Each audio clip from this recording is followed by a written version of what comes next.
sir. Can I carry her back? No, thank you. Sorry. So sorry. Excuse me. Watson! Sorry. Watson, hurry up. Come on, the train's going. Yes, what's happening here? Excuse me. Was it a close call, Holmes? It certainly was. If you hadn't lingered to pass the time of day with that barmaid, we'd have had ample time. How did you know that I... Your elbow, it's wet. Well, you've obviously been leaning on a bar somewhere. And if I know you, it wasn't a barman. Was she pretty? Yes, he was a lovely young lady, as a matter of fact. Came from Lancashire. Hasn't been in London very long. Blinko Watson. Sardines Dalton! Oh, I say, what a small world it is. Oh, good old Blinko. Best smile of the school ever had. I say, oh, man, you're putting it on a bit here and there, aren't you? Oh, particularly there. Oh, well, you know. Say, Holmes, do you know sardines? How do you do, sardines? Did you say Holmes? Not Mr. Sherlock Holmes. Oh, I see you've been reading about him in the papers, what? Oh, can't read anything else these days except about that last case of yours, Mr. Holmes. Yes, well, that presented a bit of a problem at first, but we managed to nail him before the finishing line, didn't we, Holmes? Oh, we did, Blinko. You know, I wouldn't be at all surprised if you were going fishing. Yes, we're going to Witchenham, no? Why, of course. I'm living at our old family place, Forthingham. That's near Witchenham. Oh, I say. Something wrong, ma'am? No, nothing really. I don't want to bother Mr. Holmes with my troubles. What sort of trouble, Mr. Taunton? Well, yes, it's my mummy. Oh, old Lady Taunton. No, my Egyptian mummy. Is your father married again? Oh, no, don't be silly, Blinko. One of those Egyptian fellows who were mummified thousands of years ago. That sort of mummy. Oh, you have that sort of a mummy? Yes. My Uncle Joseph sent it to me from Egypt. He's an archaeologist, you know. Well, it seems an odd thing to have sent you. Last year he sent me a crate of sand. Sand? Yes, from Sahara. The desert, you know. Just sand? Yes, that's all. Just sand. Arrived one morning like the mummy case. Mummy case? Yes, a chap called Amenhotep. No. Amenhotep. Priest of the 14th dynasty or something. Anyway, that's what Professor Van Tolkien said. Professor Von Tolkien? Yes, he's a colleague of my uncle's. Lives quite nearby. He couldn't fathom what was wrong with the mummy either. Precisely what is wrong with your mummy, Mr. Taunton? It laughs. I beg your pardon? It laughs. Laughs? Quite. How does it laugh? Well, now, we go something like this. No, not really like that. It's much eerier than that. More like this. See, when does it laugh? Oh, practically any time. Well, have you seen it laugh? Me? Oh, good heavens, no. Why don't you give it away? I can't. Nobody wants it. I say, Blinko. No, I'm awfully sorry. Oh, no, we... No, we couldn't. Well, look, why don't you burn it or chuck it in the river or something? Hmm? Oh, well, now, I know this sounds silly, but there's an inscription on it. Something like, who destroys my sleep, destroys himself. Professor Van Tolkien's translated it for me. Yeah, but you don't believe all that rubbish, do you? I mean, Egyptian capers and all that. Well, no, I don't actually believe the curse, Blinker, but I've got to do something. Well, I'm engaged to Rowena Featherstone. You know her? No. Oh, she's a lovely girl.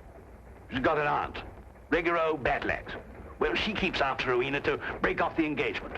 Says a chap who keeps an Egyptian mummy who laughs, well, he can't be very reliable. Yeah, well, I understand that. Yeah. Oh, I say. Would you like to come over to my place and see if you can stop him laughing? Oh, now, look, old boy, we were going fishing, you know, and Oh, it might prove interesting, Watson. A mummy that laughs.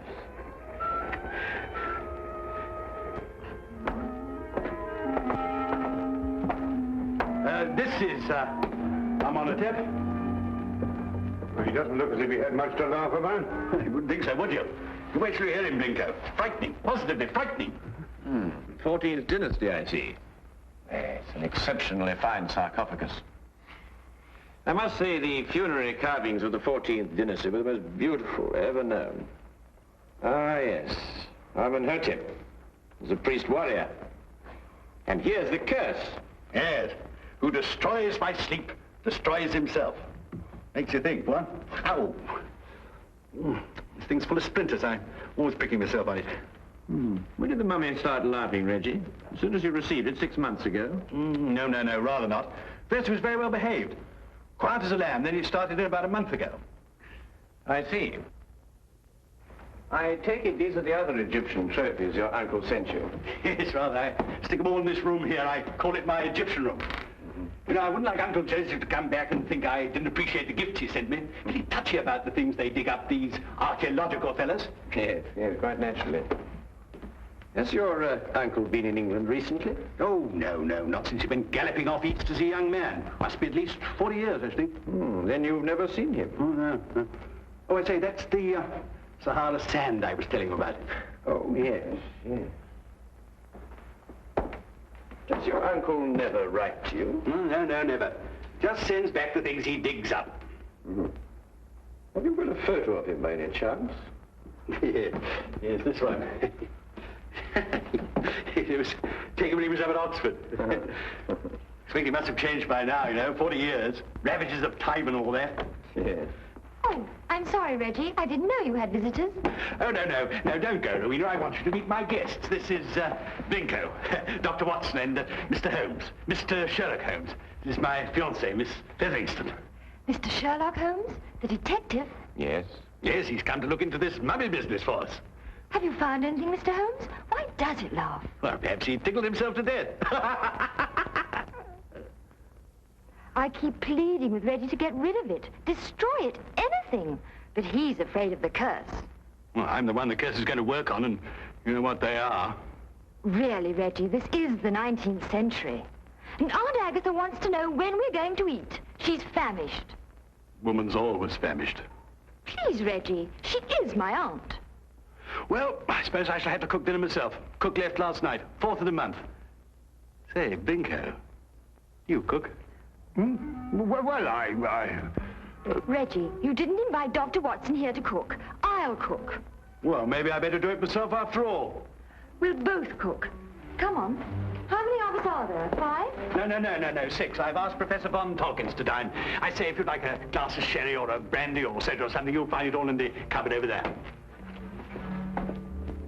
Charming girl. I say, Holmes, let's finish up this matter in short order, eh? I hear the fish round about here absolutely snapping. I wonder. You wonder what? You find something, Holmes? No, I wonder if Miss Featherington can cook.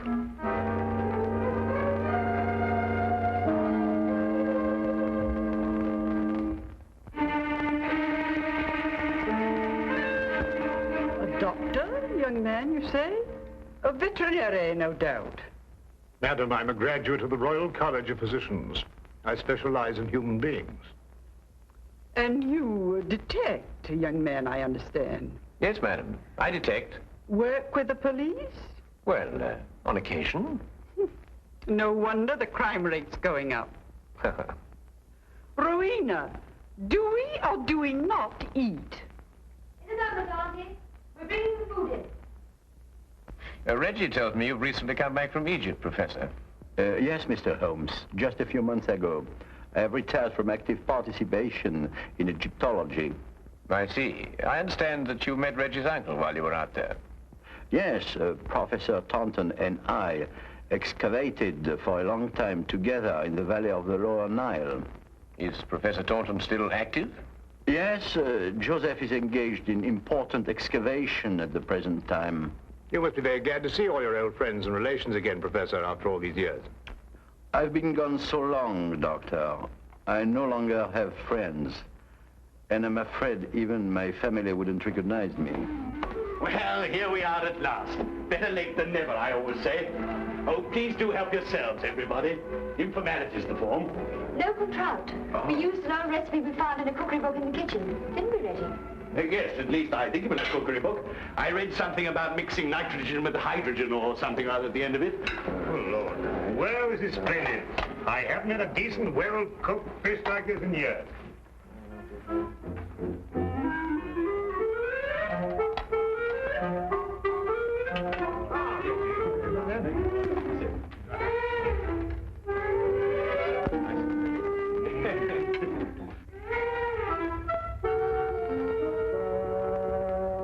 Rubber. Sheer, unchewable rubber. I think it's very edible. What do you think, Holmes? Quite. Who knows? A sauce might have improved it somehow. It's quite delicious, Miss Featheringstone. I believe you're accustomed to eating beetles and locusts, which I'm told are considered delicacies in your country.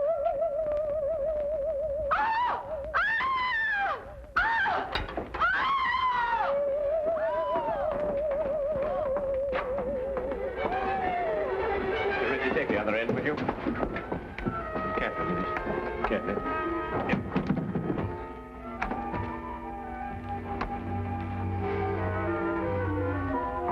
This time we heard it ourselves. Yes, Watson. This time we heard it ourselves.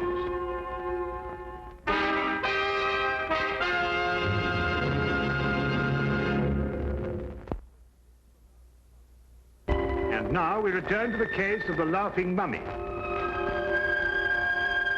Of all the silly things I've been inveigled into by you, this is the silliest. There we are.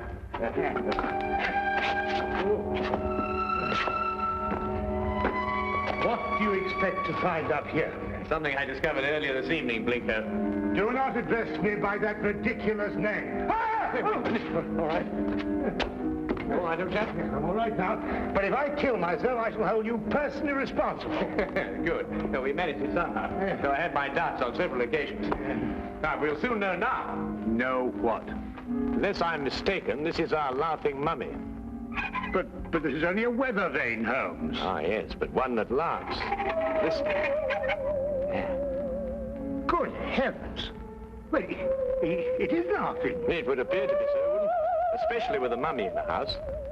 When the wind is in a certain direction, the weather vane acts as a whistle, and the resultant sound is funneled down into the Egyptian room below. But that's marvelous, Holmes. How did you stumble onto it? Well, in dealing with the occult, Watson, it's best to remember the natural phenomena come first.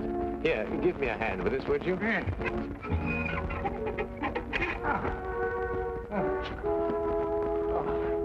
Wonderful. Now, be careful you come down, Holmes. Yes. Just be careful.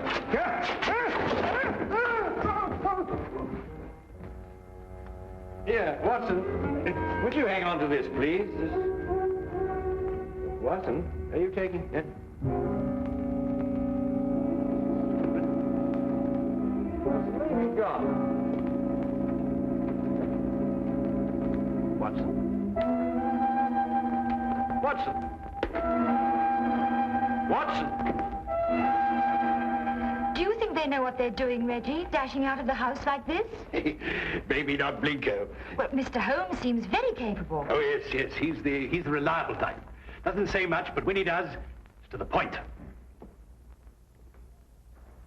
Like me. Tell me, Professor, is this the first mummy you've ever heard of that laughs? The very first, Miss Featheringstone, and I'm quite sure that... Dr. Watson, what's happened? I slid off the roof. Landed in the rhododendron. Not my rhododendrons, Blinko. I've entered them in the local flower show. You may now withdraw your entry. Reggie, how long has this weather vane been on the chimney? Oh, about a month. I see. And it was about a month ago that the mummy started laughing. Yes, that's right, Mr. Holmes. It will now stop laughing. It was caused by the wind striking the weather vane, which then blew down the chimney and caused a sound which resembled a laugh. Well. Good heavens above. Mr. Holmes, how terribly clever of you. You found it out all by yourself? I, too, was on the roof, Miss Featheringstone. Oh, I know. I think you're both terribly clever. My compliments, Mr. Holmes. The simplicity of the explanation escaped us all, though I knew, of course, there was an explanation. Well, now we can all go and finish dinner. We've got something else coming, I think. Lamb, isn't it, Rowena? I think so. Meat of some kind. Good. Oh, Reggie, Yes, Mr. Holmes? who stuck this on the chimney? Well, I did. It was lying about the place, so I stuck it up there to keep it out of the way. Oh, I see. Thank you. You know, I believe I'll miss him laughing. Made him human somehow. Almost chummy. Chummy mummy. Oh, well, that's another mystery we've solved, eh, Holmes? Yes, Watson. But in solving it, we've been confronted by a far deeper mystery. Eh? What do you mean? You may observe the sarcophagus is of the 14th dynasty, but the mummy itself is of a much later period. Well, perhaps they had an old box lying about when the chap died. Yes, possibly. But it would have to be lying about for a very long time.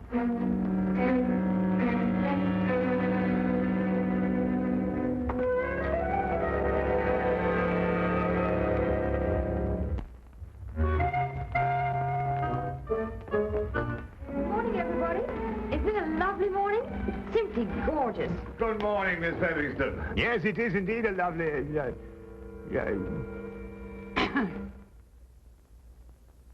You look very refreshing, Miss Featherington. Very refreshing. And I am. No mummy laughing any longer, thanks to you, Mr. Holmes. Well, I say, what early birds we all are. Morning, everybody. Morning. God's in his heaven and all's right with the world and all that sort of thing, you know what? There's no need in invoking the name of the deity. I wasn't. I was quoting a bit of poetry or something. Shakespeare, I think it is. Tennyson, darling. Oh, really? Oh, yes. Actually, Miss Featherston, I think, if I'm not mistaken, it's a quotation from Robert Browning. Ben Ezra. Pippa passes, Watson. Oh, yes, of course, Pippa passes. I knew it was something like that. Good morning. Oh, good morning, Professor. Morning. Have a cup of tea or a baked egg or kipper or something here, what? No, thank you. I just wanted to return this book. Oh, I say it's awful decent of you, thank you. Oh, Professor von Torkins. Yes, Mr. Holmes? Reggie has a 14th dynasty vase in the Egyptian room, which rather puzzles me. I wonder if I could impose upon you to clarify a point for me?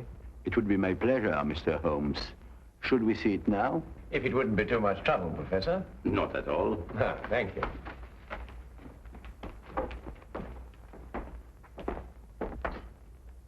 Yes, the composition of the pottery struck me as being rather later than the 14th dynasty, Professor. This is the vase I referred to. Considerably later, Mr. Holmes. The 18th dynasty, in fact.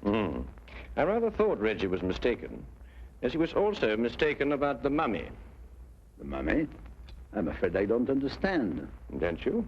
I believe it was you who told Reggie that Amenhotep was of the 14th dynasty. It was, Mr. Holmes. But of course, this mummy, like the vase, is of a considerably later period. Really? How much later would you estimate, Mr. Holmes? Well, I'd say, 4,000 years later.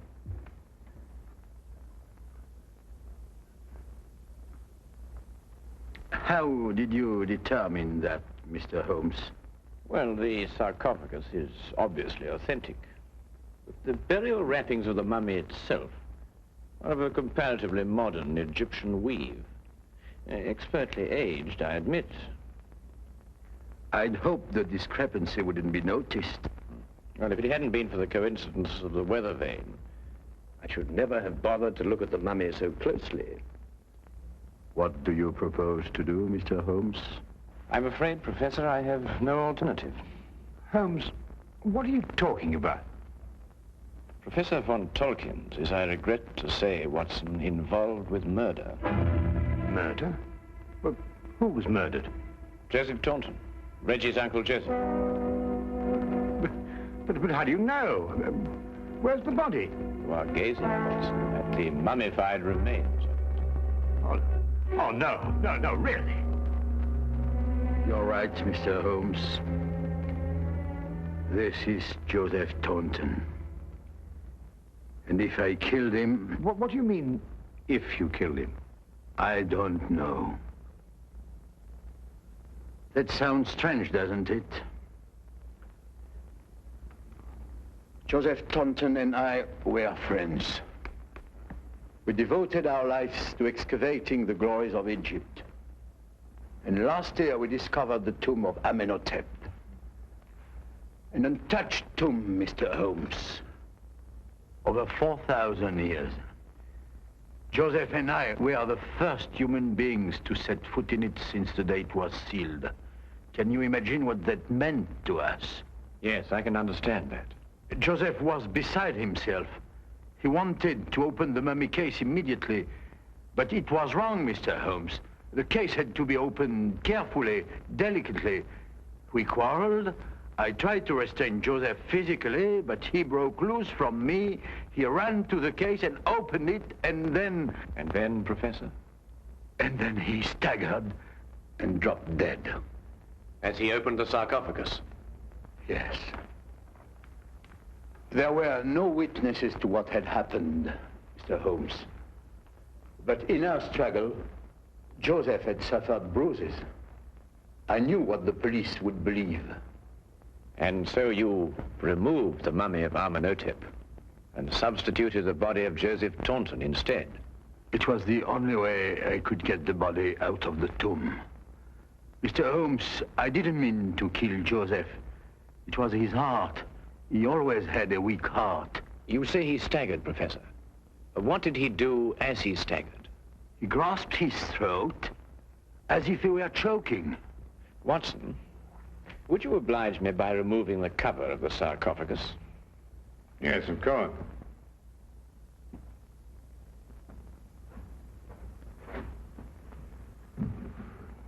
Ouch! That splinter. Yes, Watson, ouch. As Reggie said, and as undoubtedly Uncle Joseph said, too. Professor, would you care to take a closer look at what Reggie called a splinter?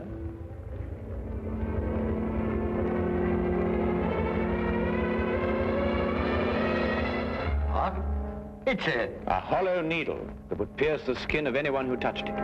But I don't understand. The curse of Amenhotep, and a hollow needle that contained the venom of an asp. The same snake poison that killed Cleopatra, and that killed your friend, Joseph Taunton. The most marked symptom of asp poisoning is suffocation. The victim instinctively clutches his throat. But then, it wasn't our fight.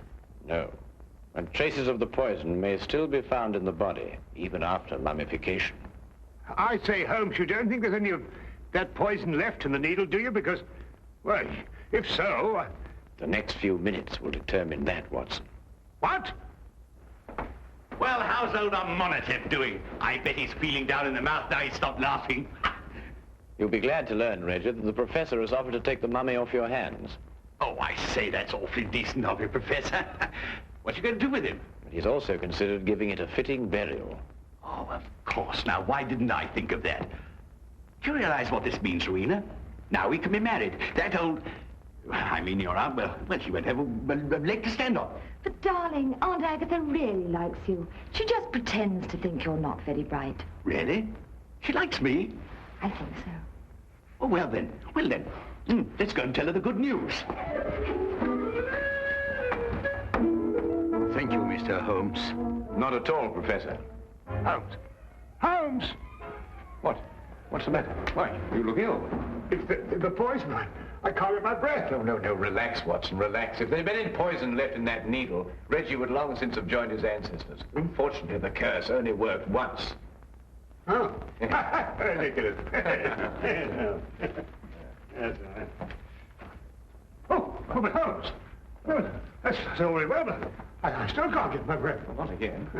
It's probably the food we've been subjected to. Yes, I myself would prefer some of that fish that you insist on pursuing up and down the waterways of England with such wild abandon. Yes, of course. Curse. Utter nonsense.